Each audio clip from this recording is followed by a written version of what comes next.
Salom qiziquvchilar, hozir men sizga dunyodagi eng mashhur va dahshatli qotillar haqida gapirib beraman. Ro'yxatimizning birinchi o'rnida Ted Bundy, Amerika tarixidagi eng xavfli qotillardan biri hisoblanadi. 1960-yilda 30 dan ortiq ayollarni o'ldirgan. Bundy o'zining aqlli va jozibali imiji bilan qurbonlarni tuzishga muvaffaq bo'lgach, ularni zo'ravonlik bilan o'ldirgan. Uning jinoyatlari 1989-yilda o'lim jazosiga hukm qilinishiga olib keldi.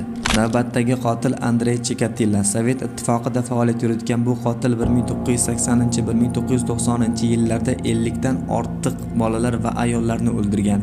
U o'zining dahshatli zo'ravon usullari bilan mashhur bo'lib, oxir-oqibat 1994-yilda o'limga hukm qilindi. So'nggi qotil Jack Ripper 1888-yilda Londonda faoliyat yuritgan va ayollarni qotillik bilan o'ldirgan shaxs. Uning kimligi hali aniqlanmagan bo'lib, dunyodagi eng mashhur sirli qotillardan biri hisoblanadi.